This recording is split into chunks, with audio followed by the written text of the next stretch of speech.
Well, hello, welcome back. I have decided to do a vlog throughout the day on Saturday. And what I'm going to do is I'm going to just do a row here, a row there of any whips that I feel like working on today. And in that way,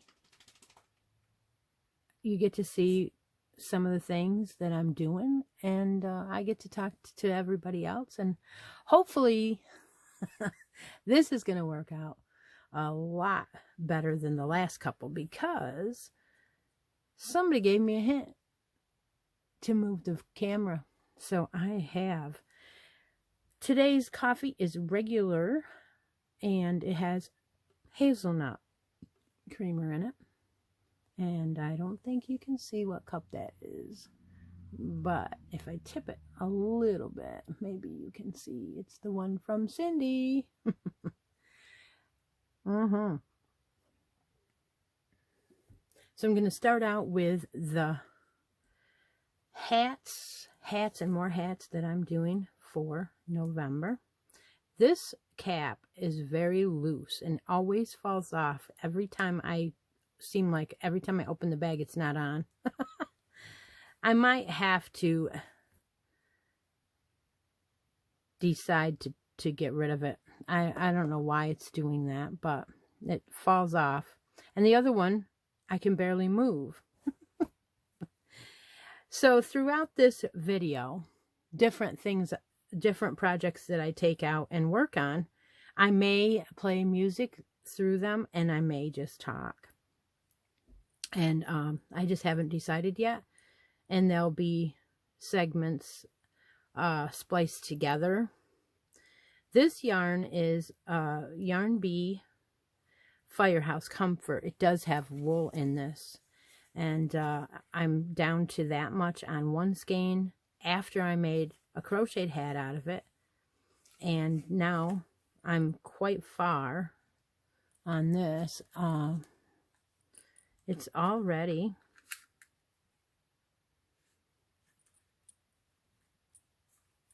it's saying it's already 5 inches, but so I'll probably do another 1.5 inches to get it to be at least 6, and at least 6 anyway. And then therefore I will start the decreases. So I guess this one I've been using the 5mm US 8 circular needles. I did about, what is it, about 1.5 to 2 inches of 2x2 ribbing, and I believe I did 80 stitches. It's a 4 medium yarn, so I probably did do 80. I'm just doing the body now, so I'm just knitting through. It's kind of the vanilla hat that you can take and do a few rows when you just want something quick to, you know, say I'm going to do a little bit of progress on this, say at your lunchtime or something like that. And then it goes a lot quicker because that middle section where you're just knitting for a couple of rows, it just seems like it goes so quickly, because just the other day I was starting the body, and already I've done like 2.5 inches. So yeah, I hope that these videos are doing what they are intended to do, and that is, when I watch a vlog video or somebody that I, you know, just really like to share time with, and they live far away, and it'd be like, I would love to sit and knit with that person.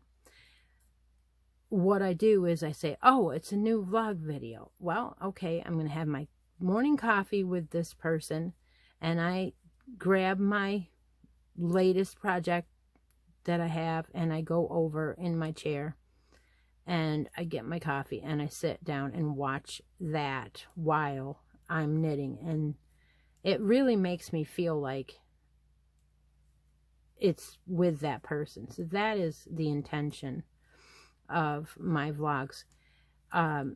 It is not really intending to be tutorials or anything like that. Sometimes I add in what I'm doing, because a lot of people can pick up patterns and stitches and what to do and make it as well, from just the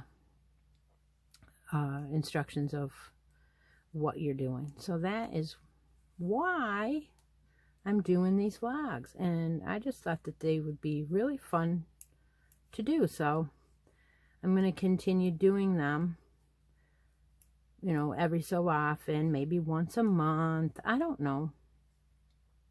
But today's is going to be several projects, and I will just splice everything together, and how fun.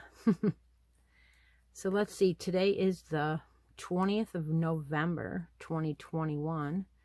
So I have out a New Addictions video number 85.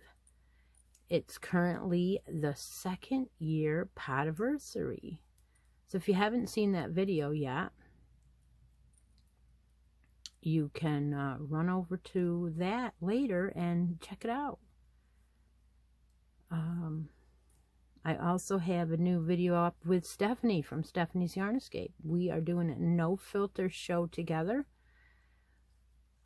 We have several things we're making together that we only show on that show. So that is very fun for both of us. And we're ramping up for Vlogmas soon. So I'm very excited about our collaboration for Vlogmas this year. I do have to spend some time today wrapping up some gifts for her and get that box out in the next week. So I figured I'd do a couple wrappings and then take, you know, do a vlog of something and a segment, and then go back and have some lunch and maybe wrap a couple more gifts for her, and then come back and do another vlog. A segment of it. So yeah, this is going to be an all-day affair. I probably won't have it ready until possibly Monday, but we'll see. We will see. I probably will do about 1 or 2 rows on each of the items that I'm making, working on, and then that way the video won't be as long, but it will still be long enough to sit for an hour and work together. So this project is just, you know, knit every row at the moment. So it's easy to think of things to say and just talk about them and just keep going. And let's see. Oh, I'm going to be picking out my December colorway for hats and more hats. And oh my gosh, I have so many new yarns to decide what to do for that last one for the month, or for the year of 2021. And so I'm like, which one do I want to do the last one? Because I did a reddish, a red one in the previous years. But anyway, that I'm going to be picking out today sometime, maybe. And another thing that I'm doing today, and I forgot, was I have all the names for the Secret Santa swap ready to go. Now all I have to do is really kind of pair them up, and then I am going to use a letter and then change the person at the bottom every time, so that I can send out all the letters within a few minutes of each other. I just have to change the bottom thing, send it, change the bottom thing, send it. So that shouldn't be an all-day affair. I should be able to finish that sometime today before I finish the vlogs. And then by then, when I do finish them, I will let you know when all of them are sent out. So by the end of the vlog segments, that will come. I will have that done. So I'm going to go ahead, and I've done 2 rows with you on this beautiful hat. And I'm going to go ahead and I'm going to turn it off for now, and then change all the things here in front of me, and come back with another project. All right, there we go. I'll put these back on, but I'll tell you, they don't want to stay. So what I've been doing is I've been trying to very carefully place them in the upward position and kind of catch them. This is a T-Doddles bag, by the way. It was March from I think 2020, because it has the 4-leaf clovers on it, and it's kind of like the Lucky Charm one, and it even still has the stitch marker inside. I did use the stitch marker once in a while, but I like to try to keep it inside the bag that it came in. So that was one of her monthly bags way back in the first year that she did them. So I'll talk to y'all soon. Okay, so the next vlog segment will be a row on this shawl. This is the Outlander shawl I'm working on. I can't show the pattern because it's a paid-for pattern. I'm on row 27. I'm using Heartland by Lion Brand, and the color is Mammoth Cave, and it is 100% acrylic. And they have suggested 3 colorways, and I did buy all 3, exactly the colorways that they told me to buy, which is Mammoth Cave, Black Canyon, and Grand Canyon. This is a Tunisian pattern, and I've been putting it on the side more than I've been working on it, because it was an order, and the girl said that I didn't have to get it done right away, and I was like thankful, because I told her that I had never done anything like this before, and that I really didn't have time to learn something new and finish it before Christmas with all the other things that I have going on. So she said that she understood. So here is the beginning. And this material is coming out quite nice. it's going to be a beautiful shawl. Yep, so there's my spine. I think I'm doing pretty well. And what I've been doing is I've been putting a progress keeper into the middle of the spine, where the middle is, because it's easier to watch when you come around to that section every time. And so when they may or may not have suggested that, but I always do that with any pattern that has a spot where you don't want to miss where you are. So this technique requires a Tunisian crochet hook. I'm using a K. I had done a couple swatches with smaller hooks and it wasn't coming out to my liking, so I'm using a K. I also have a stopper on the end of there. I will have plenty of room to add stitches on and take them off with the length that I'm using. So basically, I'm just going to go ahead and do what they told me to. I don't know whether it's correct or not. I am not trying to teach anybody how to do this. I'm just going ahead and vlogging for my own, just for my own self. So that's all that basically is going on here, is that I've been vlogging all day today. And I said that this was one of the hardest patterns I've ever thought that I ever had to do. And so I don't want to say much more about this pattern other than I'm doing the best that I can. And it is working out. But this is basically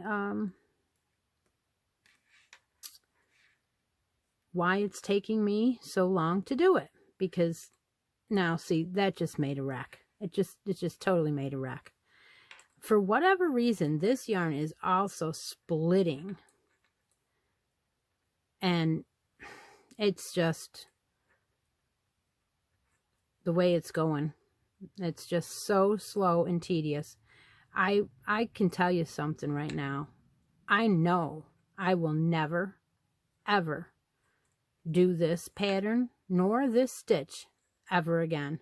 I absolutely despise it. It hurts my hand to hold my work this way for so long. And I don't really, well, being the age I am, I know for a fact that I'm not going to change the way I hold my crochet stuff. So there's no sense in anybody trying to tell me, which way I should try it. Because that would just hurt my hand even more. Because as soon as you use muscles that you haven't used before, that's what creates the pain. And that's exactly what the problem is. I'm using muscles that I don't normally use, which is exactly why my hand starts to cramp up. And yeah, I can do it. I absolutely can do this stitch. It's just, you have to pay attention so much. And I just don't feel like I'm having fun. I am not having fun. So I just thought I would do a row with everyone. And, show you that I can do it. What did I do this morning after the first vlog segment? I went ahead and I put all the Secret Santa yarn swap for the holiday season together. And then I sat down and I emailed and messaged every single person on the list. And gave them their secret person that they were waiting patiently to get. And now all those Santas are going to run out in their stash or wherever they are going to shop.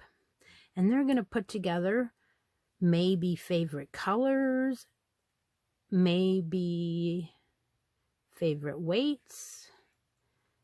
They're going to put together a box and send it across the country. Well, our country. They were all United States people. I had at least 2 that have podcasts. I'm not sure how many others.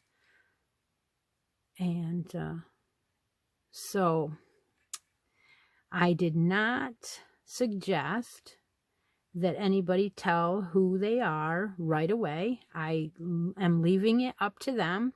If they want to put it on the return address, they can, or they could just put their return address and leave their name off. They can also open their gift and when they get their box and post either a video or a picture in the post of the 2021 holiday swap, because that way they'll all be in one spot. They won't be staggered all over the feed. Everyone can find them in one spot if they put them in the comments of that post, because I'm leaving that post up until everybody has their box. So yeah, the Secret Santa Swap 2021 is underway, and I am done with my part of it, except I haven't drawn a winner yet that will receive my secret box, which I will draw. And of course I can't show anyone because it's a secret. 1 year my secret Santa box was a Catherine from our knit crate, or our knit night group. The second year my secret Santa box went to Robin. I believe that was who it was. And now the third year, I don't know who it will be, but I will put everybody's name into some kind of the wheel and draw that soon, and I will get a box ready to go out to that person. And when they get it, they will be completely surprised, because I'm not going to announce it until later.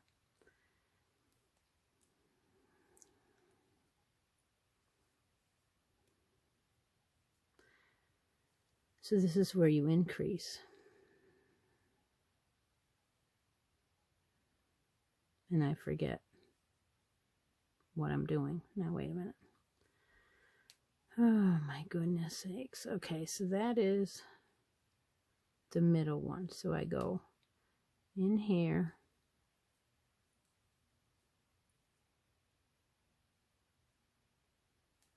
I go in here. And I go in here. And then I go back to what I was regularly stationed to do. Oh my goodness. What a pain it is. Okay, I am on a roll now. I don't even really want to finish this row, but I'll keep going. Oh my goodness.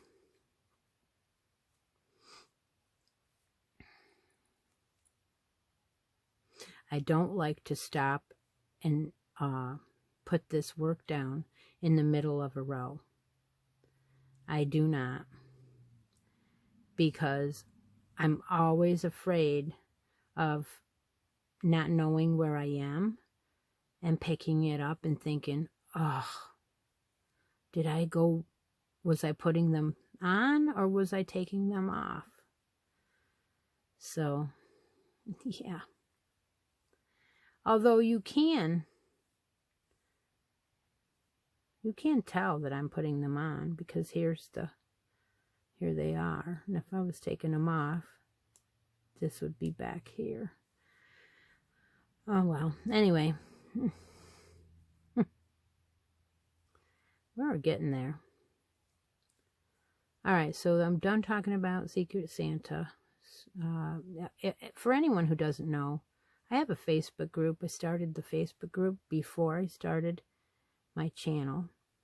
And everyone in the Facebook group has been doing swaps over the last 2 years with each other that I've been setting up, whether they be Valentine swaps, spring swaps, Easter, summertime, holiday, you know, those kind of swaps. I didn't do one for the summer, so it's been a while. It's been since spring, I think, since we did our last one. And there's usually around 20 or so people. The first one was about 28 people, I think. And then I think it was a spring one. It was down to like 12 to 14. And usually it's people that I know fairly well from either winning or talking to me. But yeah, if you ever want to join in those, you need to be a member of the Facebook group and in good standing. And we all know what that means, because if you fail to follow through with a commitment, then I usually ask you, or, you know, give you a couple of chances, and then I ask you to leave. And I have asked a couple of people to leave. I don't like doing that either. Anyway, I'm getting down here. Alright, so what are we going to talk about today other than crocheting? Well, one of the things I want to talk about is Thanksgiving. I wanted to tell you that a couple of childhood memories. For instance, what was a traditional thing that you had done at your childhood house, in your childhood household, when you were, if you can remember Thanksgiving Day? One of the things that I remember is that I was the youngest, and a lot of my younger memories of Thanksgiving was going for a horseback ride with my mom. And why I say that is because when I was real young, I didn't always go by myself, because you know, people don't normally let their youngest one go out by themselves. So we would have to beg one of my older stepsisters to go with me, or wait until Mom was done with dishes and stuff, and then she would go, because she really liked to do it too. So we would go out, and it was always still daylight out when we did this. We usually around 2 or 3 o'clock, and we'd usually go out for about an hour. And I remember it specifically because it was always a nice day, not too cold and not too hot. The worst thing is to go out on a ride when it's too hot and the bugs are bothering your horses and the horse gets overheated and things. So once you hit the fall weather, I think I appreciated the ride a lot better. Plus, you had the gorgeous view of the valley.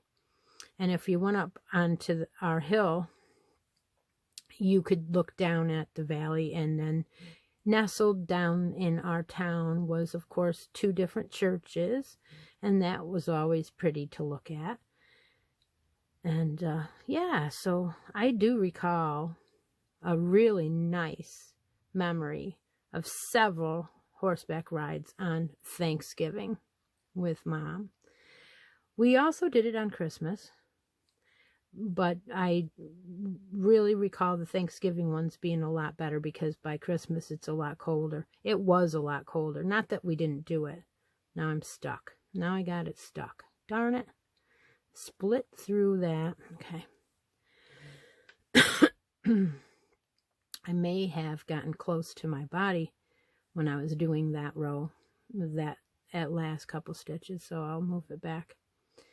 Anyway, so yeah, I had another couple memories to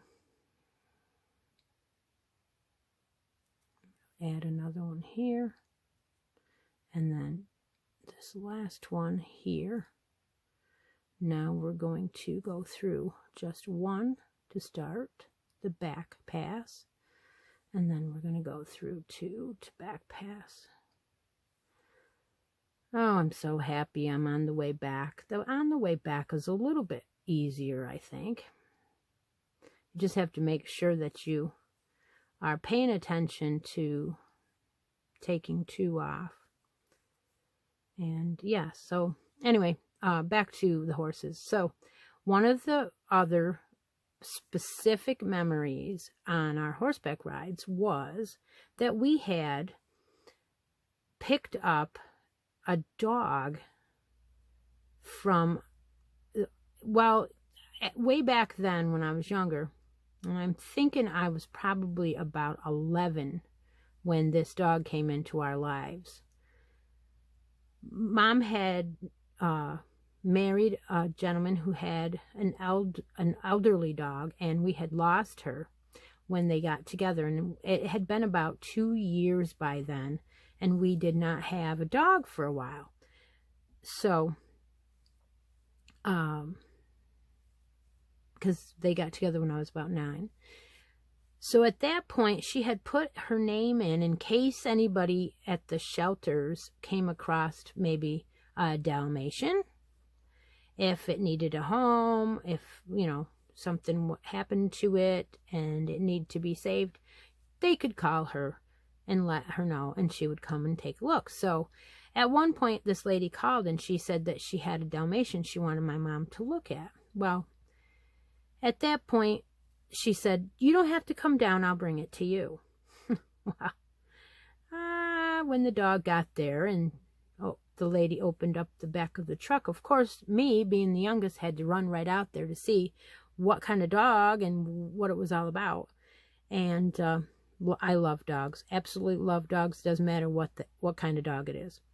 So at this point, this dog had been starved and not taken care of very well at all. And she looked horrible.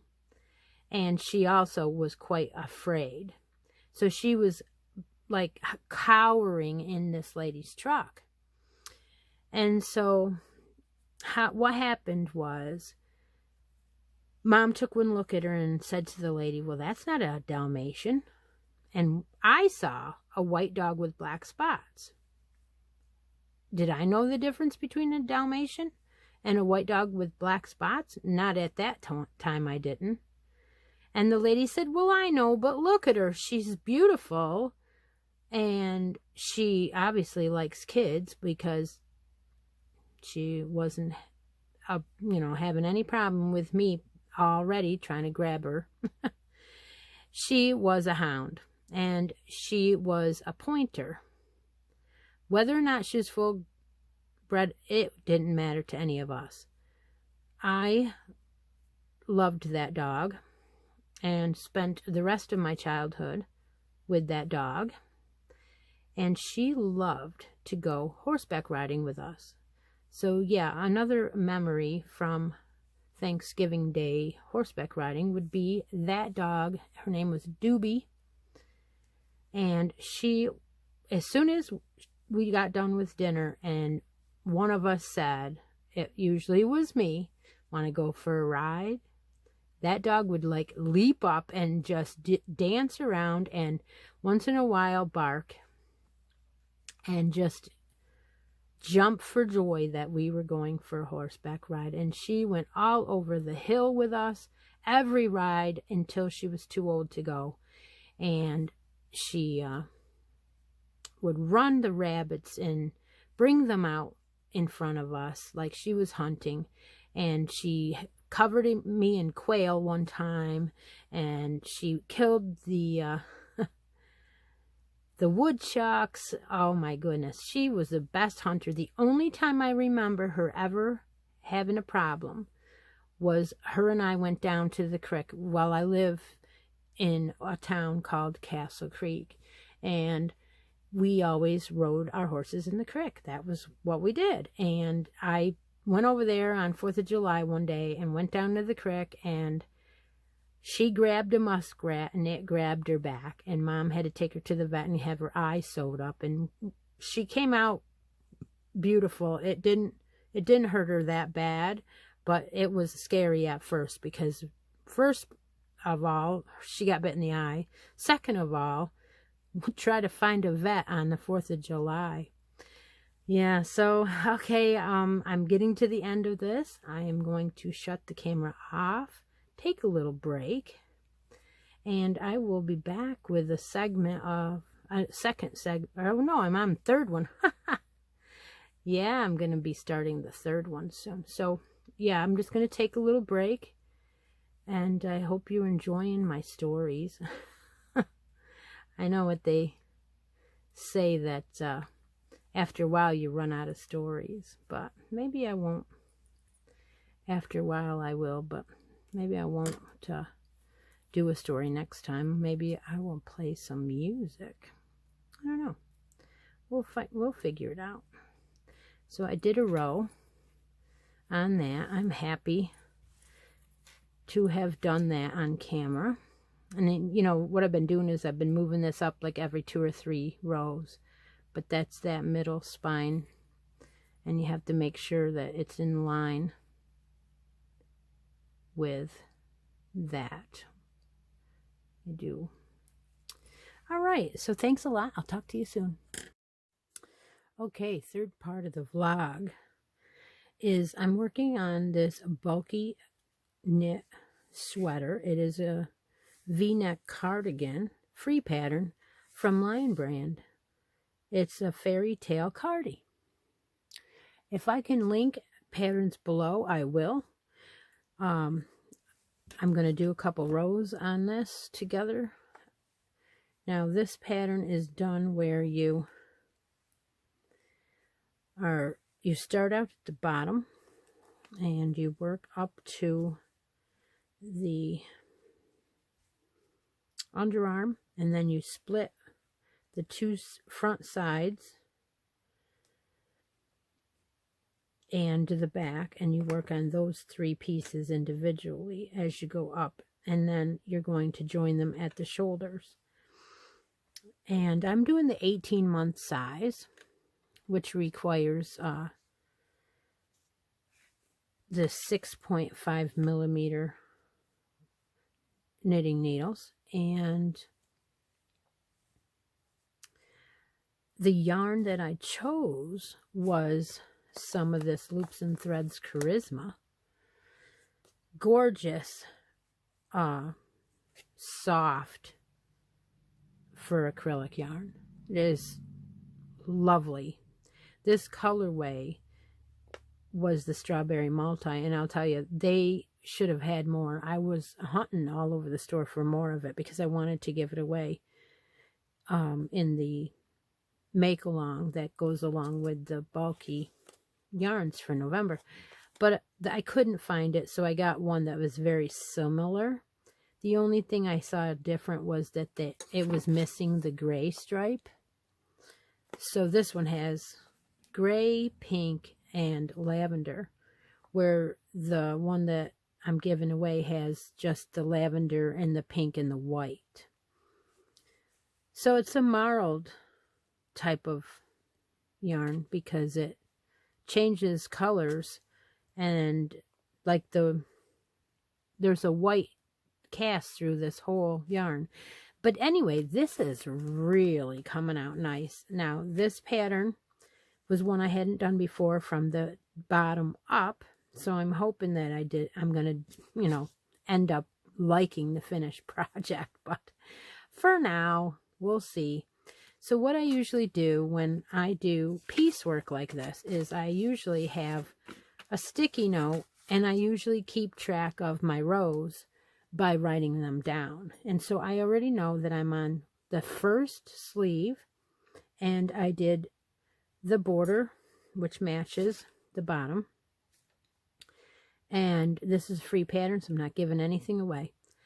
And I am up to row 17 of the first sleeve. So it's time to knit the next row. So I'm going to go ahead and knit with you. So I was telling you a story about this wonderful dog that I grew up with and how she would go with us on all of the trail rides and different things. So I was going to go ahead and tell you another story about this beautiful dog because I think she ended up being the prettiest dog you ever saw. She also was spayed when we got her, and she was an adult, and she had had, I believe, one litter that we knew of. And I would lay on her watching TV, and when she first came to us, she was very hungry. She wanted to eat everything. And I was watching TV one time after school, and I had an apple, and I threw the apple core up, and she ate it. And a few years later, I tried that again, and the little piggy in her was like, I can pick and choose my food now, and I don't like your apple cores anymore. So yeah, that was quite hilarious. I have a lot of memories of that dog, and one of them happens to be when Mom was trying to take a picture of one of the horses, and she wanted him to put his ears up a certain way and look pretty, and he was not having any of it. So she said, go get the pony. Bring the pony out and stand her over behind me somewhere, and maybe he will put his ears up and try and look at her. So I brought the pony out, and I'm standing over there, and I'm calling out to him and trying to get his attention and stuff. And the dog went over to Mom and was in between the horse and the picture. So she says to me, call the dog, call the dog. So I call, Doobie, come on, Doobie, come on.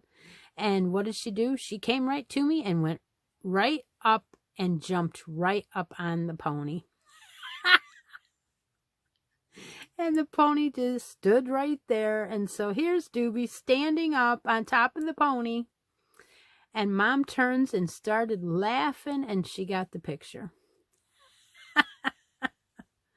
So I hope you enjoyed that one. That was an accident that ended up being a wonderful thing, because as I grew older, I, of course, didn't ride a pony anymore. And one of my trips on the trail riding was getting in front. We were near somebody's house who had a dog, and I didn't realize that he was loose, and he came running out to the road, barking his full head off and causing a ruckus. And at that point, I was like, you know, my dog is probably not safe. So I called her, and sure enough, she jumped right up on the horse with me. All I had to do is, as she jumped, I grabbed her collar and pulled her the rest of the way up. And she was safe from the dog, because my horse also was one of those horses that didn't take any crap from any dogs. So it ended up being something that I could use later on in saving her from danger and different things. So yep, so I'm coming up to the last purl stitches of this row, and this sleeve is a 4-row repeat. So what I'm going to do is I'm going to stop, and I'm going to pick up another project, and I've been writing down where I am, so that way I will know.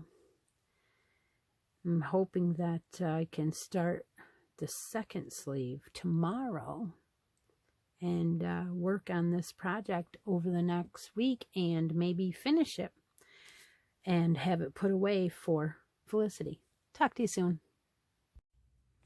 Okay, I'm back with another segment. So today, fourth segment today is going to be a row on my scrap blanket. The bag you are looking at is a bag from Miss Lori Gray. I call her bags that she gave me Al Gray bags, and this one is one of my favorites. I love them all, let's face it. She does wonderful work. This one happens to have a zipper, and I keep a butterfly stitch marker on the zipper because it's appropriate. And I keep a bunch of scraps in here. Every time I do hats and I have a little bit left over, I've been throwing them in here. So I have been working on a Navajo Indian Diamond Afghan. I will link that pattern below. It is a free pattern. I've done this pattern many, many times, and I've done it in 4 colors, any 4 colors, but I decided that it's a perfect blanket to do a scrap blanket with. So what I'm doing is, every now and again, I pick it up and I do a row.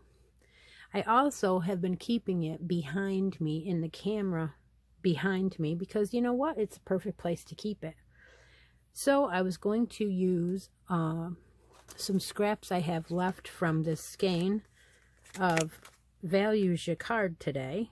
There's not a lot left, but it'll give me a couple rows. And a lot of times I won't keep the same color going. Like I'll skip and I'll do a row and it'll be just one color on that one row of that color, and then sometimes I'll do 2 or 3 rows of a color, and it's becoming to be a very favorite Afghan now.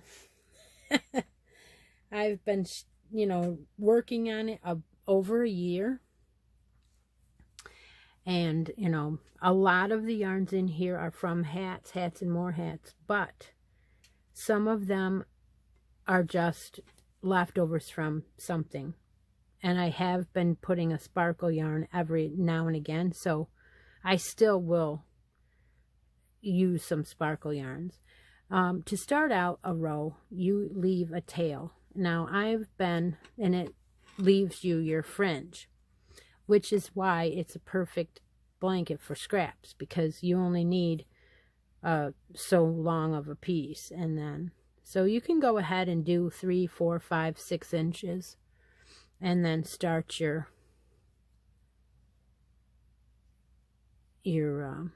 slip knot, which leaves a tail. Later on you could go back and lay them out flat and trim them all to the same size if you wanted to. But I have been doing the very first stitch through both loops. That gives you a better anchor, and so that's my choice. It does not tell you to do that in the pattern. And then we'll just go and single crochet across till the pattern tells us that we need to make an overlay stitch. So you're going to follow the diamond pattern,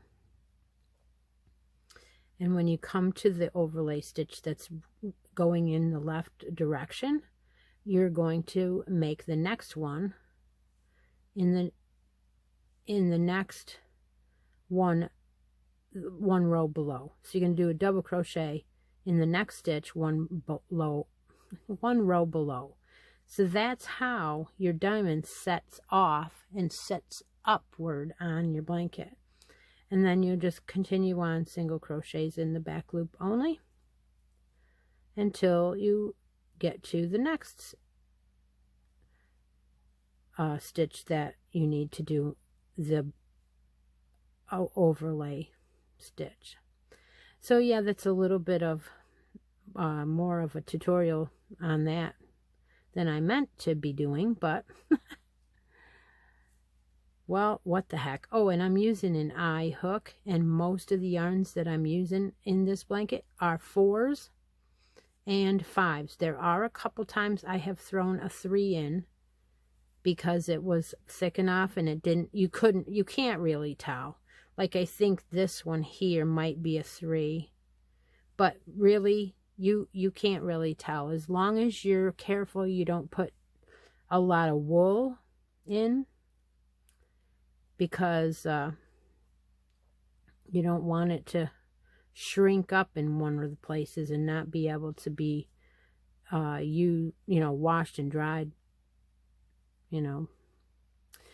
So that is how I'm doing this blanket. And I think it's sitting in the background makes for a great item to put in, to put on my shelf in the background.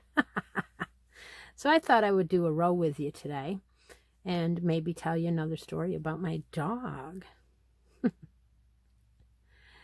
I did tell you that she was a great hunter. And we used to have an empty field very close to the creek. It wasn't our field, but it was one that I rode down the side of to go to our gas station. And it came out at the back of the gas station so that you could, tie your horse up, run in and buy an ice cream or whatever, and then ride the trail back home without actually spending much time on the main road. So she used to love to go down there because the field was not a field that really had a lot of work on it or anything. It was just an empty field. Nobody really was doing anything with it. So what she would do is she would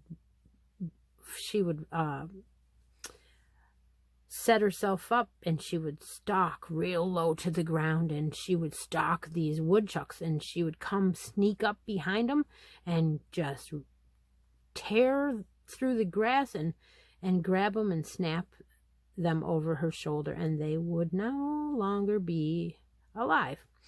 And I just thought that was the greatest thing because, I know some people are going to say, oh, that was mean, but woodchucks cause havoc on farms. They cause lots of holes, and your horses and your cows fall into those holes, and it causes them to break their legs. And when you're a farmer, you can't have that. It would ruin the animal and would have to be put down. So that helps when you have a dog that takes care of that kind of problem for you. So that's that story. And let's see, what other stories do I have of her? Well, she used to always go everywhere with me, of course. And Mom used to take her in the truck everywhere we went. Oh, I know. Mom asked me if I wanted to go on a trip to Florida this one time. I've got to get some more yarn here. And we went, we took 2 horses to Florida, and we picked 2 horses up and brought them back to New York. And so it was going to be a long trip because you can't go miles and miles and miles when you have animals. You have to stop periodically. And so I remember several stops on that trip. And of course, Doobie Dog was with us. I remember stopping at a KOA camp to plug into the electric overnight, and them having a flock of tamed turkeys, and we took pictures of them. They were so tame. They surrounded us, and they looked for handouts, and they weren't afraid of us at all. And I also remember 2 different times we stopped. Once on the Panhandle, and we went swimming in the Gulf of Mexico right off the side of the road. And then, of course, Doobie Dog went in the water with us. And I also remember going into the Atlantic Ocean with her on the way back. So I have a lot of memories of that specific dog. Yeah. She did have a very old or a long life. She lived to be very, whoops. I tripped backwards over my chair. That's okay. This is not going to be edited out, but basically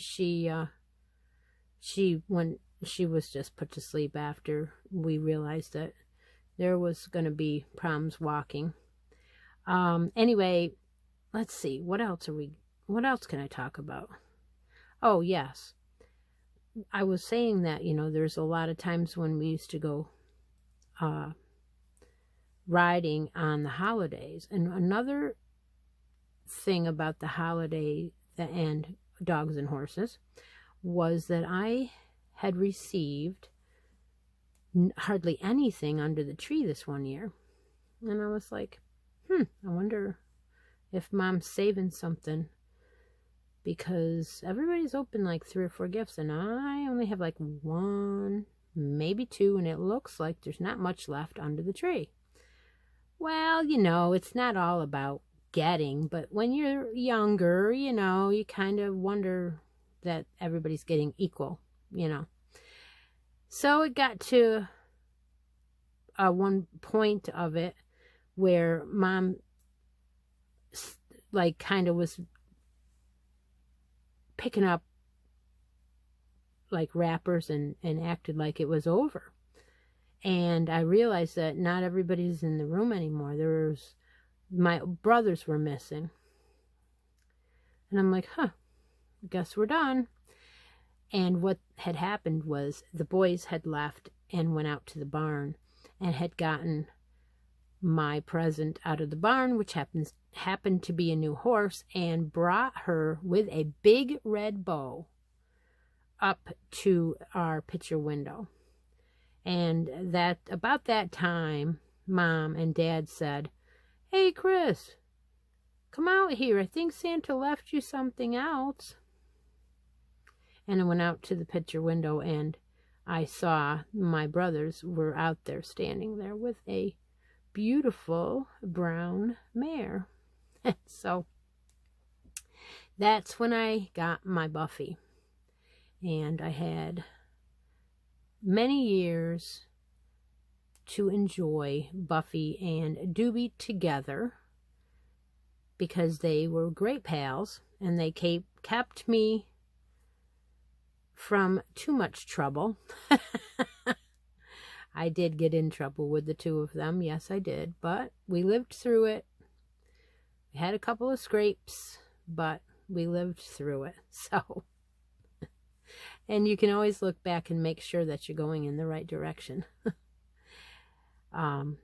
Yeah, there were a couple times when, like, we had a thunderstorm this one day. It was crazy scary, and I was not home. I had Doobie and I had Buffy, and I was over to a friend's taking a riding lesson.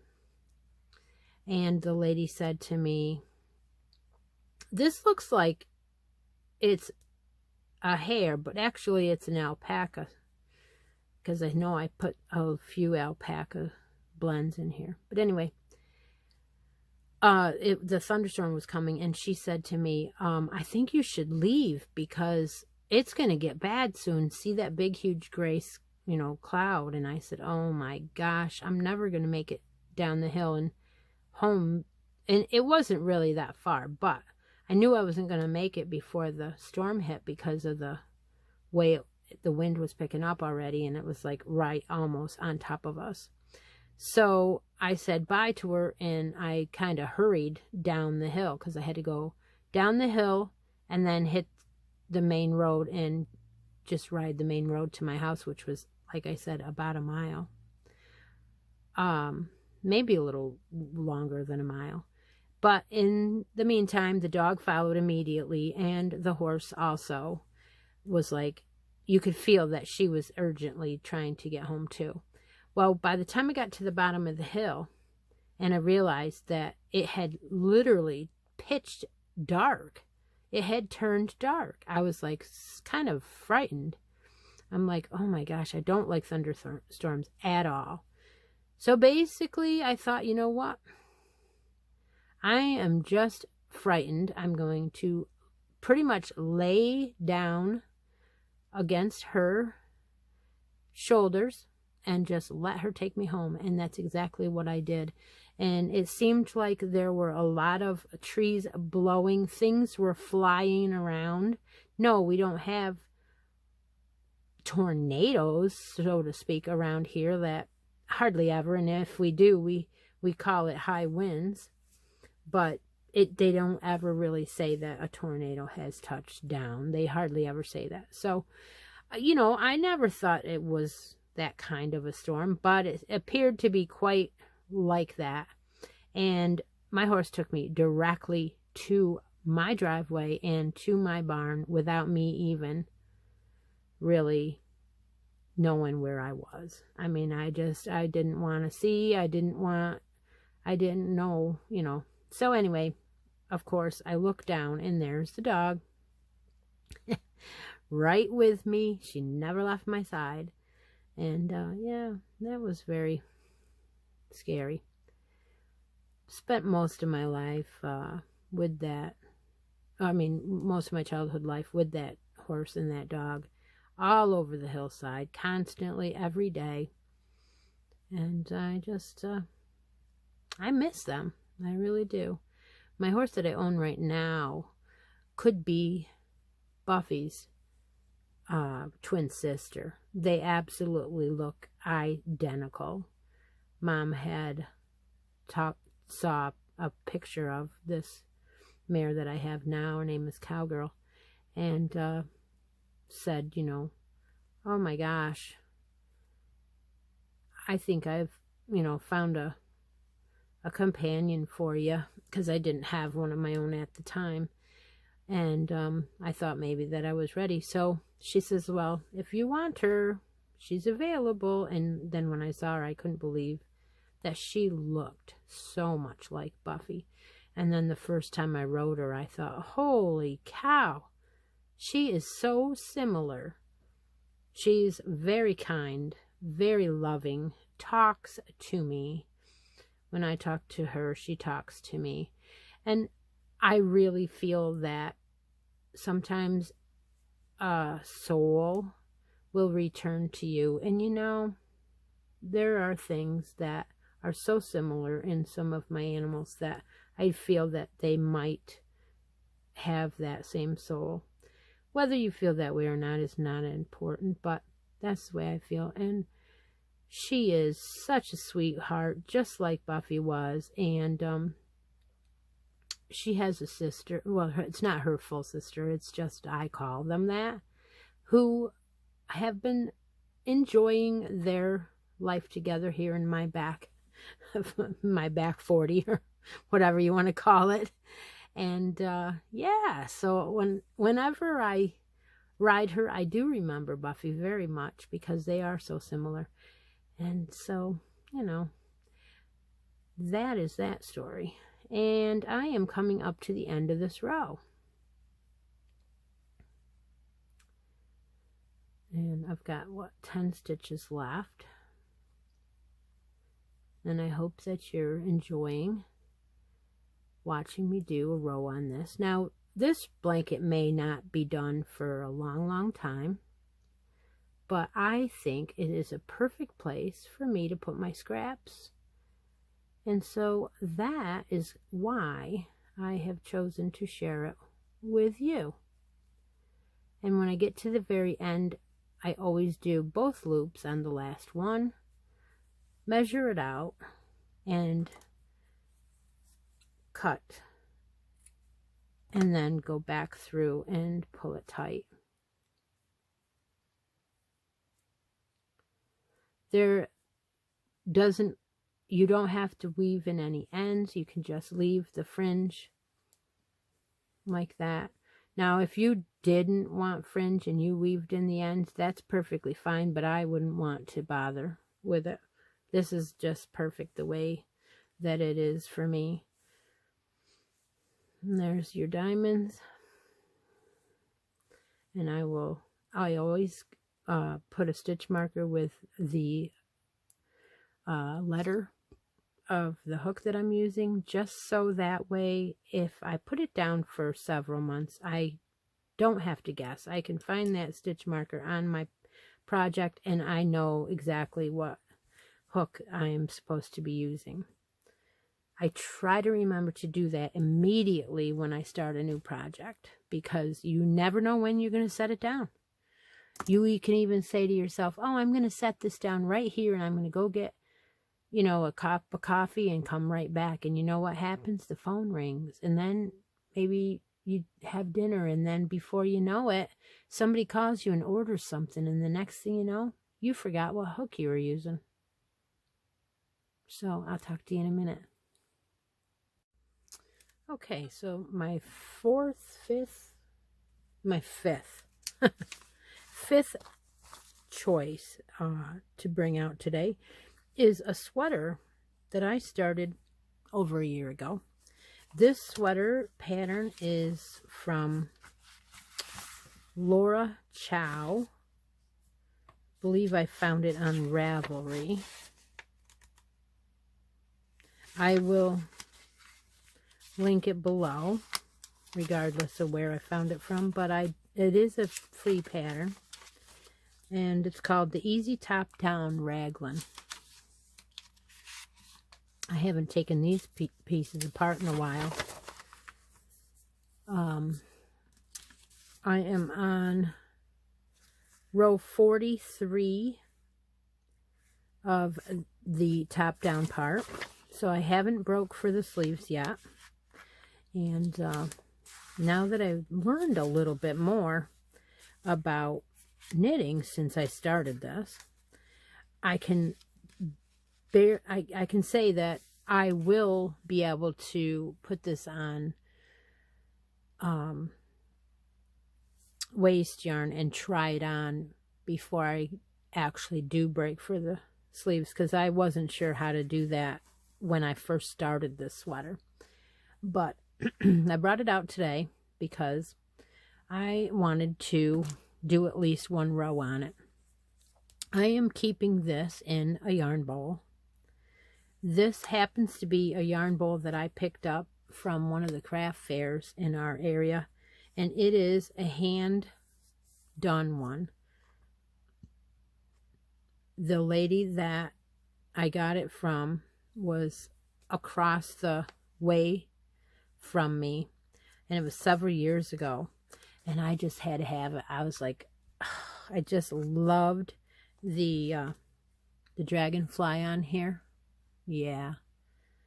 So I've been keeping it in there, and it's because it is a cake, and I thought that, you know, I'm not going to be working on this out of the house much. What kind of yarn am I using? I'm using the Premier Spun Colors.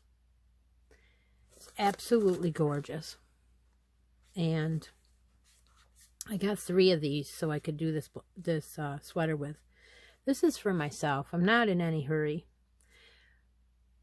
but I do want to do it right. So it is a 4 medium, and it has fine superwash merino as a blend, and each of the cakes has 419 yards. So this is a really nice yarn. I'm planning on buying some more of this yarn. It is so soft. It's really, really beautiful. Anyway, so on to the sweater. So I'm knitting with the choice that they tell you, and I don't remember because I haven't taken the needles out of here. So anyway, I guess I probably could open it up to that, where it tells you to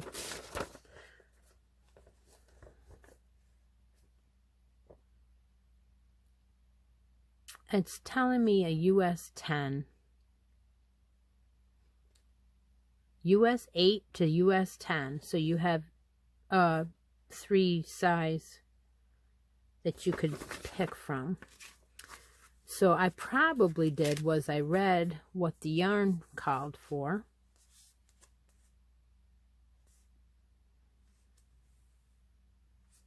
No, I don't think I did. I don't remember why I chose the size that I chose, but it was probably whatever I had, you know, the 8 or the 9. And this is a 4 medium, so I probably chose the 8. Let's see if the needles say. And they do, and that is a 5mm US 8. Well, that didn't take us long to figure that out. So, let's see if I can put this bowl down away from where we are so you can see the top of the sweater is where you start. So this is your collar, like that. And then you're going to increase, and this will be where your sleeve will be. You'll increase after on each side, and everybody that knits knows that. So here we go. Definitely have a beautiful color going on right in my colorways that I like. And I thought that I would do the knit row with everyone. And I have stitch markers where I'm supposed to be increasing. And so, what the heck? Why not? So I'm going to take these off. I got these from Kim, Crafty Nomad. And she sent them to me. Now I'm not working in the round, but I am still using a 16.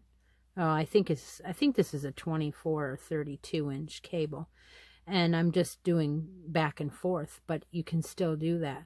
So your border is knit 5, and it is basically on the knit side, but then when you turn it to the purl side and you're on the wrong side of the work, you're still going to be knitting those first 5 for your border.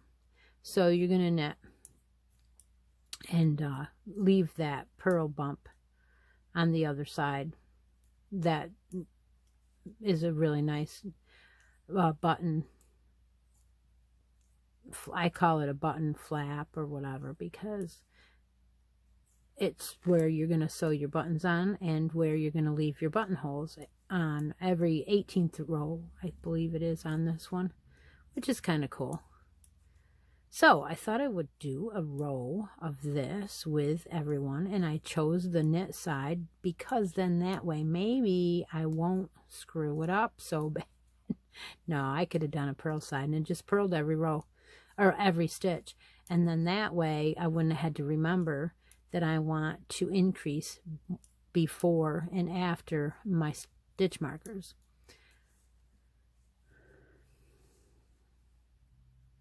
All right, so what have we been talking about? Oh, we've been talking about a bunch of stuff today. But one of the things that I didn't remember to talk about so far was my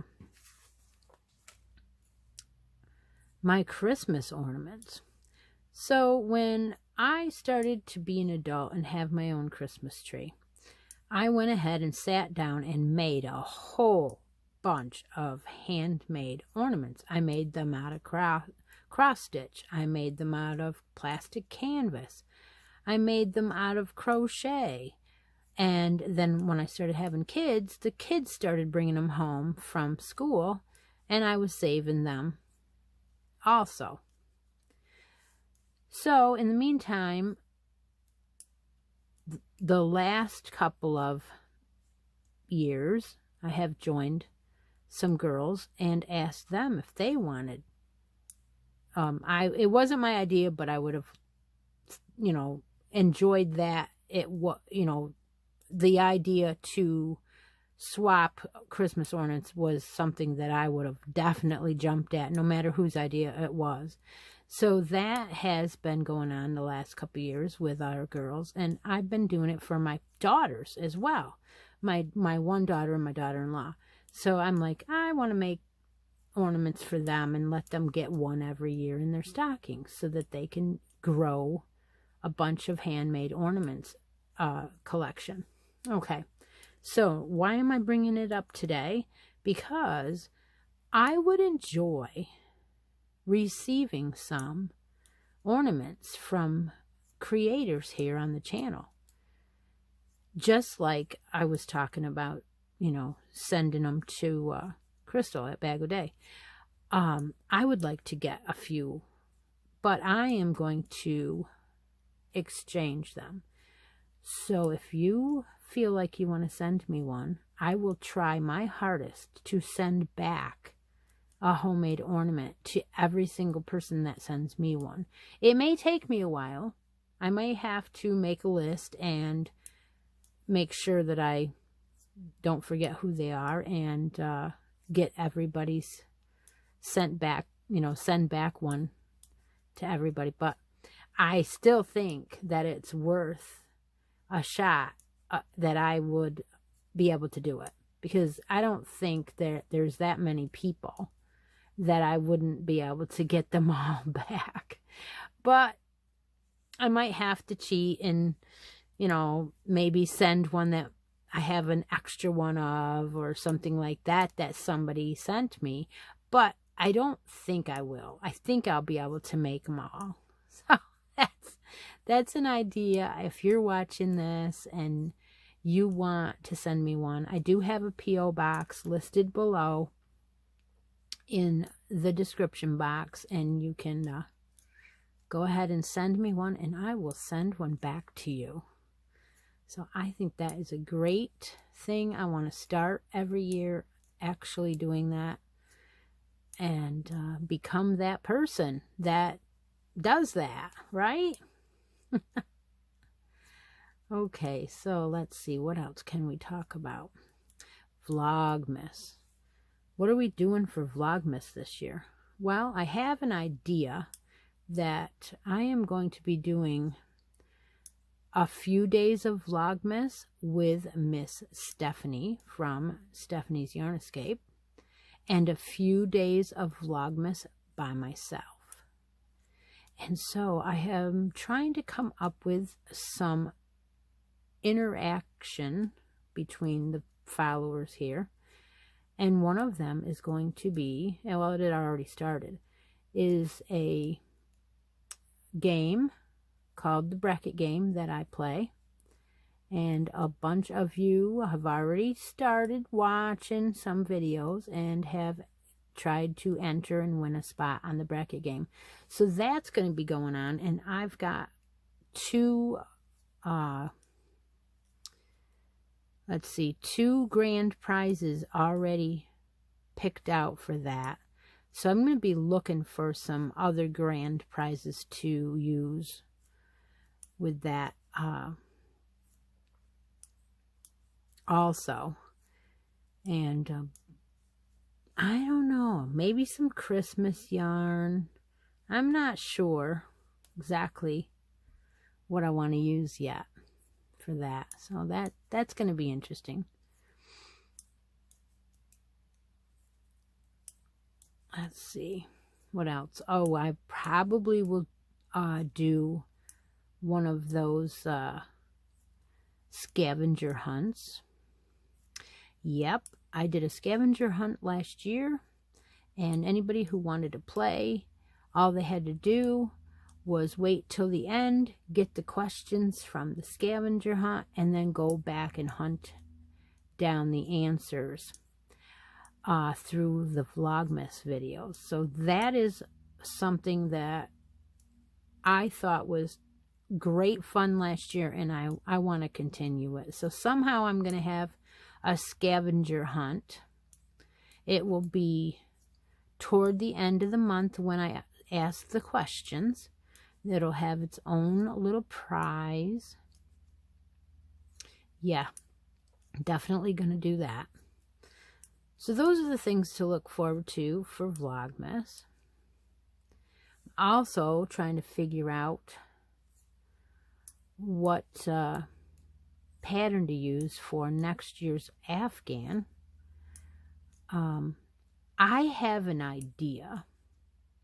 Not sure if everyone will think it's a great idea or not, but I have an idea. I want to use some of the yarns that have gradients in them, or they have like 5 or 6 colors, and but yet I also want to use like a Victorian square, but it's not big enough. So I'm thinking, well, if you did 4 squares and sewed them together to make one, and then that would be your monthly square, that sounds like something that will work. It would be 4 small squares to make your big square, and then you would do 12 of those. I think that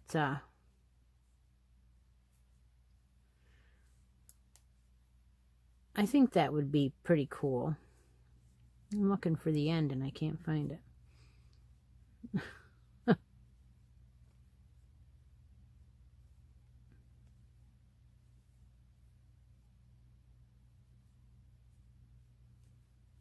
I don't know where it is.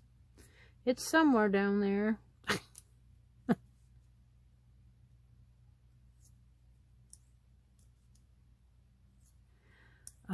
Yeah, that's what I'm thinking. So I have a couple of patterns that I really want to use for that, and I think I still need a couple more suggestions. So if you're interested in sending me one of your favorite square patterns that I might want to choose for that, it's going to be the Afghan that we do all year, the all year make along. So there's the end. I'm like, where's the end? There it is. Oh my. Yep. So this sweater is one that I plan on wearing to work, and I wasn't worried about how long it was going to take me. I just wanted to make sure I did a good job on it. So it's been sitting, and every now and again I pick it up and think, how far before I need to try it on and, get ready to do the break for the sleeves, because it feels like that I'm a process knitter. So I'm on row 42, and it's telling me about 65 rows or something like that. I think that's where my idea was, that I had to go to 65. So really, I've only got like 20 more rows, and I can break for the sleeves and try it on. Yes. So I'm interested in that, trying on for the very first time.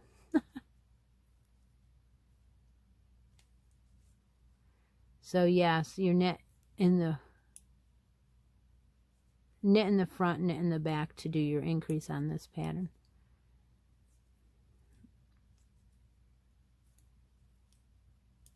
And you do one on each side of your stitch marker.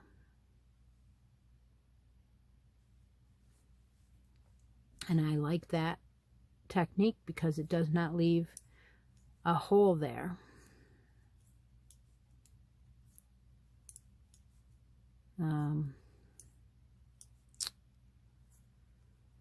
The other day I was knitting along on something.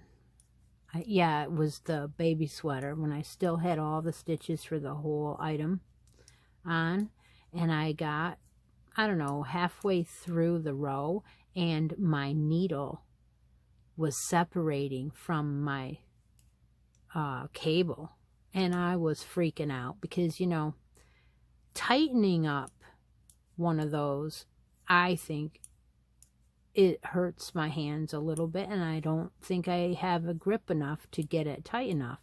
So I always ask, Doug to tighten it up for me.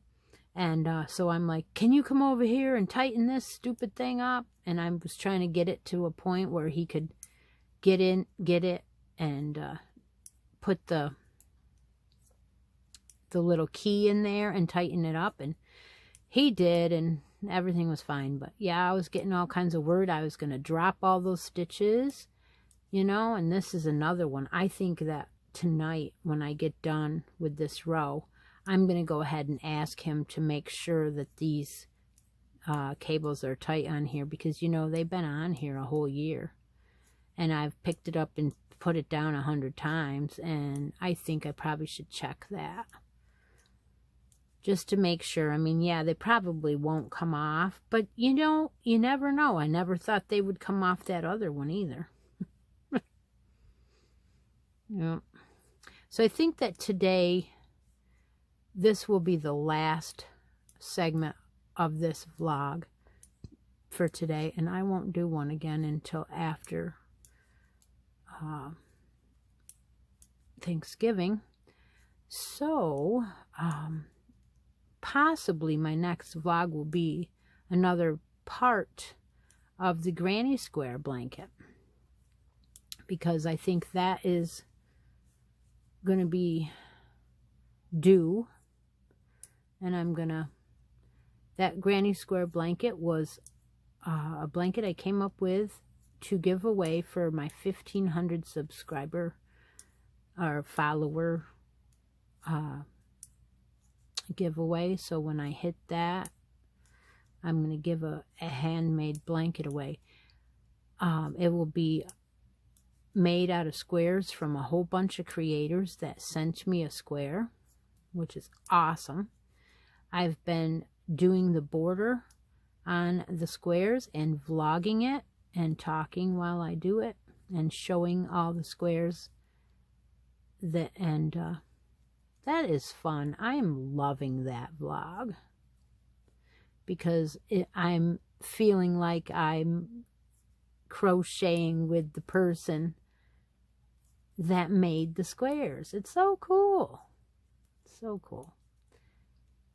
Well, I've spent my whole day making stuff with you guys.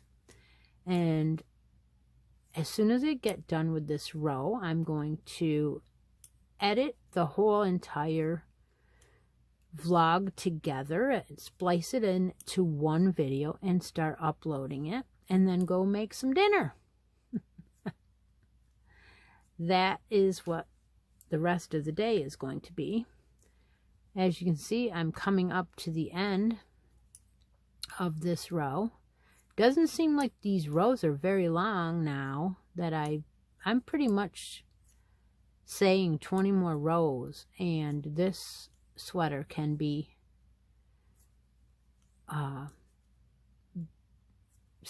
the body started on it, because this is still the shoulders section. But my gosh, how perfect of a yarn I picked for myself. I just love this. It has just a little bit of halo. Yep.